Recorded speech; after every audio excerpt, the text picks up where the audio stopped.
नमस्कार। सुबह का सूरज आपको ऊर्जा से भर दे। मैं हूं विवेक श्रीवास्तव। राजनीति में चुनाव से पहले गठबंधन बनाना तो आसान है, लेकिन सीटों के बंटवारे पर समझौता और नेता पर फैसला करना यह सबसे कठिन बात है। इंडिया गठबंधन के साथ फिलहाल यही हो रहा है। बीजेपी के खिलाफ विपक्षी गठबंधन के आकार तो ले लिया है, लेकिन जितने राज्य हैं उतने दल और उतनी ही समस्याएं। अलग अलग राज्यों में सीट बंटवारे को लेकर अलग अलग पेच हैं। ये पेच कैसे सुलझेंगे, बड़ा सवाल यही है। सवाल ये भी कि क्या इंडिया अलायंस में ऑल इज वेल है? ये रिपोर्ट देखिए, हर सवाल का विस्तार से जवाब मिलेगा।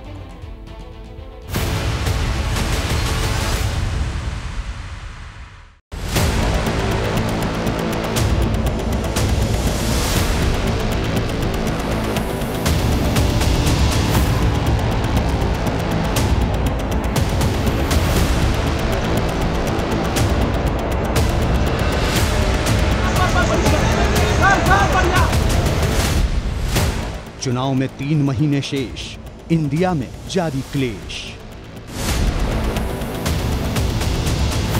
उनसे कौन भीख मांगने गया पता नहीं, हम लोग तो भीख मांगने नहीं गए, उनकी दया की कोई जरूरत नहीं है। राज्यों में एक दूसरे से भिड़ेंगे, मोदी से कैसे लड़ेंगे?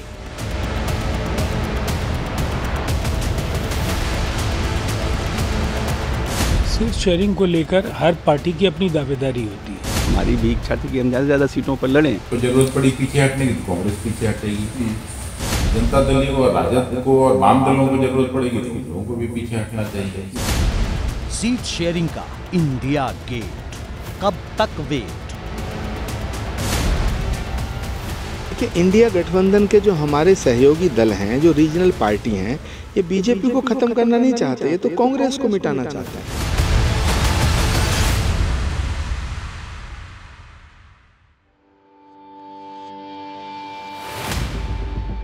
गठबंधन का नेता कौन होगा? किस राज्य में किसे कितनी सीटें मिलेंगी? सीट बंटवारे पर सहयोगी सहमत होंगे या नहीं? यही वो सवाल हैं जिनका जवाब हर कोई जानना चाहता है। प्रधानमंत्री नरेंद्र मोदी के खिलाफ विरोधियों ने गठबंधन तो बना लिया, 4 बैठकें भी कर ली, लेकिन अब तक सीट शेयरिंग पर बात नहीं बन पाई है। सवाल यह है कि इंडिया अलायंस में सीट शेयरिंग पर बात क्यों नहीं बन पा रही है? इंडिया गठबंधन में सीट शेयरिंग का ब्लूप्रिंट किसके पास है? कांग्रेस ज्यादा सीटों की बात करेगी तो क्या क्षेत्रीय पार्टियां सहमत होंगी? लोकसभा चुनाव में बमुश्किल 150 दिन बचे हैं, लेकिन लोकसभा में 136 सीट और राज्यसभा में 90 सीटों का दम रखने वाले इंडिया ब्लॉक में लगातार मतभेद निकलकर सामने आ रहे हैं। बड़े नेता चुप्पी साधे हुए हैं, लेकिन दूसरी पांत के नेता जमकर बयानबाजी कर रहे हैं। सीट शेयरिंग को लेकर हर पार्टी की अपनी दावेदारी होती है। जैसे ही सीट शेयरिंग को लेकर के आधिकारिक फैसला हो जाएगा, उसके बाद ऐसे बयानों का कोई मतलब नहीं होगा। कि इंडिया गठबंधन के जो हमारे सहयोगी दल हैं, जो रीजनल पार्टी हैं, ये बीजेपी को खत्म करना नहीं चाहते, ये तो कांग्रेस को मिटाना चाहते हैं। बीजेपी को अगर हराना चाहते हैं सब लोग, तो कांग्रेस के नेतृत्व में आना चाहिए। इन सारी बयानबाजियों के बीच कांग्रेस ने सीट शेयरिंग को लेकर बातचीत शुरू कर दी है। कांग्रेस 3 दिन तक सीट शेयरिंग को लेकर सहयोगियों से चर्चा करेगी, जिसकी शुरुआत बिहार से की गई है। दिल्ली में कांग्रेस नेता जुटे। कांग्रेस कमेटी के नेता मुकुल वासनिक के घर मीटिंग हुई। मीटिंग में अशोक गहलोत भी पहुंचे। बिहार कांग्रेस अध्यक्ष अखिलेश प्रसाद सिंह भी मौजूद रहे। आरजेडी के नेता पटना से वर्चुअली जुड़े। बातचीत का लंबा दौर चला, लेकिन नतीजा क्या निकला? सर क्या हुई बातचीत? सर क्या हुई बातचीत? क्या बहुत बढ़िया, बहुत बढ़िया। कितने सीटों पर सर? कितने सीटों पर सर? कोई नहीं, कितने सीटों पर? क्वालिटी, क्वांटिटी नहीं। बिहार में कांग्रेस और आरजेडी का 2019 में भी गठबंधन था। 2024 में कांग्रेस और आरजेडी के साथ जेडीयू भी शामिल है। ऐसे में सीट शेयरिंग का फॉर्मूला पेचीदा रह सकता है। वैसे सूत्रों ने क्या बताया है, ये जान लेते हैं। बिहार में लोकसभा की 40 सीटें हैं। बताया जा रहा है कि आरजेडी और जेडीयू को 16-16 सीटें मिल सकती हैं, तो चुनाव लड़ने के लिए कांग्रेस के खाते में सिर्फ 6 सीटें आ सकती हैं। 2 सीटों पर इंडिया अलायंस के एक और पार्टनर लेफ्ट को जगह मिल सकती है। 2019 में जेडीयू एनडीए का हिस्सा थी। तब बिहार में जेडीयू ने 16 सीटें जीती थीं, जबकि कांग्रेस के खाते में सिर्फ किशनगंज की सीट आई थी। बताया ये भी जा रहा है कि जेडीयू ने अब किशनगंज सीट पर भी दावा ठोका है। जब हम भी कांग्रेस के अध्यक्ष थे तो हमारी भी इच्छा थी कि हम ज़्यादा से ज़्यादा सीटों पर लड़ें और हम ज़्यादा से ज़्यादा सीटों पे जीते, अपने पैठ को हम बढ़ाएं, हम अपना जो दायरा है उसको हम बढ़ाने का प्रयास करें। तो अपनी भूमिका का निर्वहन कर रहे हैं एज ए कांग्रेस प्रेसिडेंट। तो पिछली बार 9-10 सीट लड़े थे जी, तो उसी के आसपास कहीं होगा फिर से। वही ये नहीं है एक आध सीट इधर उधर हो सकता है, उसमें कांग्रेस को जरूरत पड़ी पीछे हटने की तो कांग्रेस पीछे हटेगी। जनता दल और राजद को और वाम दलों को जरूरत पड़ेगी तो उन लोगों को भी पीछे हटना चाहिए। किशनगंज सीट पर जेडीयू दूसरे नंबर पर रही थी, इसलिए जेडीयू इस सीट पर भी अपना दावा कर रही है। लेकिन सवाल ये है कि क्या कांग्रेस इसके लिए तैयार होगी? क्या कांग्रेस को कई राज्यों में सहयोगियों से समझौता करना पड़ेगा? सीटों पर पेच सिर्फ बिहार में नहीं फंसा है, दूसरे राज्यों में जहां जहां शत्रप है वहां वहां कांग्रेस के लिए सीटों पर तकरार है। कश्मीर से लेकर तमिलनाडु तक और महाराष्ट्र से लेकर पश्चिम बंगाल तक सीटों पर एक राय होना इंडिया अलायंस के लिए एक जंग लड़ने जैसा है। आगे समझिए। इंडिया गठबंधन में कांग्रेस सबसे बड़ी पार्टी है, लेकिन यही उसकी सबसे बड़ी कमजोरी भी है, क्योंकि गठबंधन में जितने भी बड़े क्षेत्रीय दल हैं वो नहीं चाहते कि कांग्रेस इतनी ज्यादा मजबूत हो जाए कि विधानसभा चुनाव में वो उन पर ही भारी दिखने लगे। यही वजह है कि जिन राज्यों में क्षेत्रीय पार्टियों का दबदबा है वहां कांग्रेस के लिए राह आसान नहीं है। मसलन जम्मू कश्मीर में कांग्रेस का नेशनल कॉन्फ्रेंस और पीडीपी के साथ सीट बंटवारे पर पेच है। पंजाब और दिल्ली में आम आदमी पार्टी के साथ मामला उलझा हुआ है।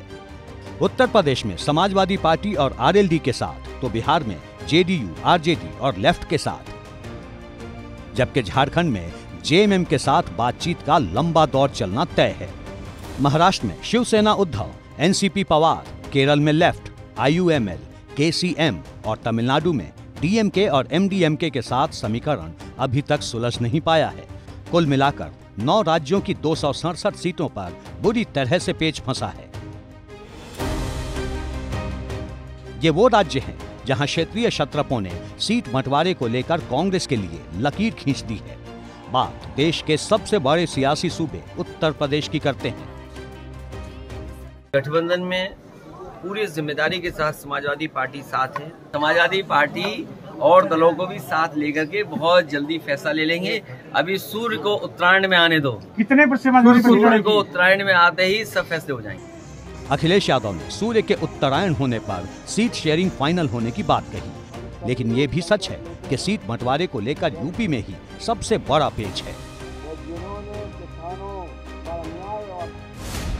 समाजवादी पार्टी ने यूपी की 80 में से 65 सीटों पर चुनाव लड़ने का इशारा दिया है। कांग्रेस को 8 से 10 सीटें दी जा सकती हैं, जबकि आरएलडी और बाकी सहयोगियों को 5 से 7 सीटें मिल सकती हैं। 2019 में कांग्रेस ने यूपी की 80 सीटों पर चुनाव लड़ा था, लेकिन जीत सिर्फ एक ही सीट पर मिली थी।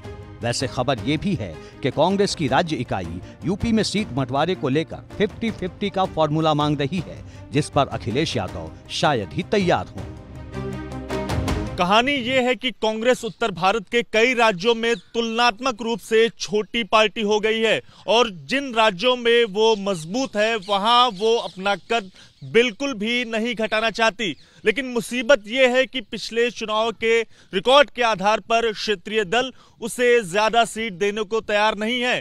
इन्हीं पार्टियों में टीएमसी भी शामिल है। इंडिया अलायंस में पश्चिम बंगाल में ही सीट शेयरिंग का मुद्दा सबसे पेचीदा है। पश्चिम बंगाल में कुल 42 सीटें हैं। कांग्रेस 6 से 10 सीटें चाहती है, लेकिन टीएमसी 2 सीटों पर ही राजी है। टीएमसी की दलील है कि 2019 के नतीजों के आधार पर सीटों का बंटवारा हो, लेकिन कांग्रेस को यह मंजूर नहीं। अधीर रंजन चौधरी खुलकर ममता सरकार पर निशाना साध रहे हैं। उनसे कौन भीख मांगने गया पता नहीं, हम लोग तो भीख मांगने नहीं गए, तो उनकी दया की कोई जरूरत नहीं है हमें। ये और नहीं चाहते कि गठबंधन हो। तो ममता जी आज जो कर रहे हैं वो मोदी जी की सेवा में लगे हुए हैं। टीएमसी को लेकर अधीर रंजन चौधरी की नाराजगी यूं ही नहीं है। बंगाल में लोकसभा की 42 सीटें हैं। 2019 में टीएमसी को 22 सीटें मिली थी। बीजेपी ने 18 सीटों पर जीत हासिल की थी। कांग्रेस के खाते में 2 सीटें गई थीं। इनमें अधीर रंजन चौधरी की बहरामपुर सीट और मालदा दक्षिण सीट शामिल थी। पश्चिम बंगाल की कई सीटों पर मुस्लिम वोटर निर्णायक हैं, इसलिए कांग्रेस मुसलमान वोटों में अपनी मुकम्मल हिस्सेदारी चाहती है। सूत्रों के मुताबिक पश्चिम बंगाल में कांग्रेस कम से कम 6 सीटों पर चुनाव लड़ना चाहती है। इनमें बहरामपुर और मालदा दक्षिण के साथ ही मालदा, मुर्शिदाबाद, उत्तर दिनाजपुर और दार्जिलिंग शामिल हैं।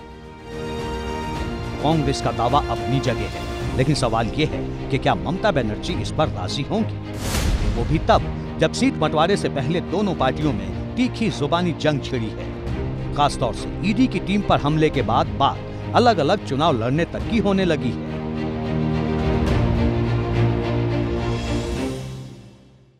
अगर ईडी को पीट के, मार के, धक्का मार के और ईडी के खिलाफ केस दर्ज करके ईडी को घुसने की इजाजत नहीं दिया जाएगा तो इस तरीके की जो धांधली हो रहे हैं, जो भ्रष्टाचार हो रहे हैं, उसका तब्दील कैसे होगी? कांग्रेस के लिए मुश्किल यही नहीं है। जैसे जैसे चुनाव करीब आएंगे, सीट शेयरिंग को लेकर इंडिया अलायंस में तकरार बढ़ सकती है। फिलहाल सीट शेयरिंग को लेकर मोटी सहमति के मुताबिक 270 सीटें ऐसी हैं जहां कांग्रेस ड्राइविंग सीट पर होगी, जबकि बाकी 270 सीटें ऐसी हैं जहां गठबंधन के दल साझेदारी करेंगे। इनमें आम आदमी पार्टी भी है, जिसने गुजरात में अपने उम्मीदवार के नाम का ऐलान भी कर दिया है। आम आदमी पार्टी की तरफ से आने वाले लोकसभा चुनाव में भरूच सीट से चेतन वसावा लोकसभा का चुनाव लड़ेंगे। दिल्ली में जिस वक्त कांग्रेस और आरजेडी बिहार में सीट बंटवारे को लेकर माथापच्ची कर रहे थे, तब अरविंद केजरीवाल गुजरात में रैली कर रहे थे। इसी रैली में भरूच लोकसभा सीट से आम आदमी पार्टी के विधायक चेतर वसावा को लोकसभा का उम्मीदवार घोषित कर दिया गया। इसे लेकर कांग्रेस का क्या कहना है, सुनिए। अगली बैठक हम उम्मीद कर रहे हैं कि हम लोग कल करेंगे। आम आदमी के पार्टी की बैठक आज होनी थी, वो आज नहीं, अब कल होगी। उनको कोई आज कोई कार्यक्रम था उनका, जिसके कारण उन्होंने कहा कि इसको कल कर लें, तो कल होगी बैठक। पार्टी ने तो अपनी एक सीट अनाउंस भी कर दी है। नहीं, हम इस पर हम किसी भी अनाउंसमेंट पर नहीं जा रहे हैं। हम सिर्फ जो हमारे सामने हम लोग बैठ के बात करेंगे, उस बात पर हम टिप्पणी करेंगे। पंजाब में आर पार की लड़ाई ठनी है। जिस कांग्रेस को कुर्सी से उतारकर केजरीवाल की पार्टी सत्तासीन हुई है, वो सभी 13 सीटों पर अकेले चुनाव लड़ना चाहती है, जबकि कांग्रेस भी उसी तैयारी में है। पंजाब ते दिल्ली च मां अपने बच्चे नूं दुनिया दी सब तो छोटी कहानी सुना सकती है, एक थी कांग्रेस। गठबंधन के बारे में, सीट शेयरिंग के बारे में पंजाब के लिए कोई चर्चा नहीं हुई। 100% आज की हमारी तैयारी 13 की 13 सीटों पर चुनाव लड़ने की है। पंजाब ही नहीं, दिल्ली में भी कांग्रेस और आम आदमी पार्टी के बीच सीट शेयरिंग को लेकर पेच फंसा है। इसके अलावा आम आदमी पार्टी हरियाणा और गोवा में भी अपनी हिस्सेदारी मांग सकती है। अगर बात नहीं बनती है तो आम आदमी पार्टी अकेले लड़ने को तैयार है। दिल्ली में कांग्रेस की सीट 0, तब भी वो यहाँ चुनाव लड़ते हैं। वो कह दें कि पंजाब और दिल्ली के अंदर चुनाव नहीं लड़ेंगे, हम भी कह देंगे राजस्थान और मध्य प्रदेश में हम नहीं लड़ेंगे। गठबंधन में विरोध की उठती आवाजों से साफ है कि सीट शेयरिंग की राह आसान नहीं है। उत्तर से दक्षिण तक एक जैसा ही हाल है। सीटों का ऐसा ही पेच केरल में भी फंसा है, जहां लेफ्ट और कांग्रेस दोनों आमने सामने हैं। केरल में मुख्य रूप से 2 गठबंधन है, एक है यूडीएफ और दूसरी है एलडीएफ। कांग्रेस यूडीएफ की हिस्सेदार है और वाम दल एलडीएफ की अगुवाई करते हैं। 2019 में जब लोकसभा चुनाव हुए तो यूडीएफ ने केरल की 20 लोकसभा सीटों में से 19 पर जीत दर्ज की। इसमें अकेले कांग्रेस की 15 सीटें थी। कांग्रेस सिर्फ 1 सीट पर ही चुनाव हारी थी और उसका वोट प्रतिशत 37% से भी ऊपर रहा था, जबकि एलडीएफ को सिर्फ 1 सीट मिली और वो भी सीपीएम की जीती हुई थी। यही वो आंकड़ा है जो केरल में कांग्रेस के हौसले को मजबूत कर रहा है। लेकिन कांग्रेस की मुश्किल इतनी सी नहीं है। अमेठी को छोड़ केरल के वायनाड जा चुके राहुल गांधी की लोकसभा सीट को लेकर सीपीएम ने भी दावेदारी ठोक दी है। 3 दिसंबर को 3 राज्यों के नतीजे आने के बाद केरल के सीएम पी विजयन ने कांग्रेस पर जमकर निशाना साधा था। सीपीएम नेता एमवी गोविंदन ने तो राहुल की वायनाड सीट पर सीपीएम की दावेदारी ठोकते हुए कहा कि कांग्रेस बीजेपी के खिलाफ वोटों को साथ लाने में नाकाम हो चुकी है। कांग्रेस बीजेपी के साथ सीधी लड़ाई हार चुकी है। कांग्रेस के पास और विकल्प नहीं है। ऐसे में कांग्रेस कैसे बीजेपी को चुनौती दे सकती है? यानी दक्षिण के जिस दुर्ग से कांग्रेस बीजेपी को टक्कर देने की ख्वाहिश पाले हुई थी, वहां भी सीटों को लेकर सहमति नहीं बन पाई है, क्योंकि केरल ही नहीं बल्कि 39 सीटों वाले तमिलनाडु में भी डीएमके के साथ कांग्रेस का सीट फॉर्मूला अटका हुआ है। पिछली बार 8 सीटें जीतने वाली कांग्रेस ज्यादा सीटें चाह रही है, जबकि डीएमके अपने हिसाब से फैसले करना चाहता है। तो कांग्रेस के बड़े नेताओं का दावा है कि जल्द ही ये मामला सुलझा लिया जाएगा। जो वहाँ की पार्टियां हैं इंडिया गठबंधन की, उनके साथ में बातचीत शुरू हो रही है और उम्मीद करते हैं कि बहुत स्मूथली सबके साथ में सीट शेयरिंग का जो काम है वो आगे बढ़ेगा। कांग्रेस को गठबंधन का लंबा तजुर्बा है। 2019 के चुनाव में भी कई राज्यों में कांग्रेस ने क्षेत्रीय दलों से करार किया था। मसलन 2019 के लोकसभा चुनाव में बिहार में कांग्रेस आरजेडी के साथ थी। बिहार की 40 में से कांग्रेस ने 9 सीटों पर चुनाव लड़ा था और सिर्फ 1 पर जीत मिली थी। महाराष्ट्र में कांग्रेस एनसीपी के साथ थी।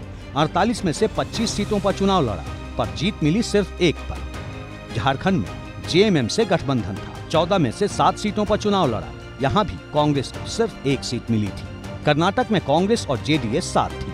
28 में से 21 सीटों पर चुनाव लड़ा और वहाँ भी कांग्रेस को सिर्फ 1 ही सीट मिली।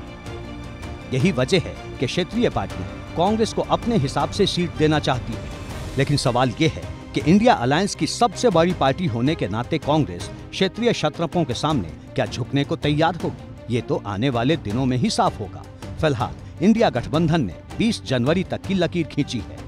कांग्रेस ने बिहार में आरजेडी से बात कर इसकी शुरुआत कर दी है, लेकिन इंडिया ब्लॉक के नेताओं को भी पता है कि सीट बंटवारे को लेकर आगे की राह आसान नहीं रहने वाली।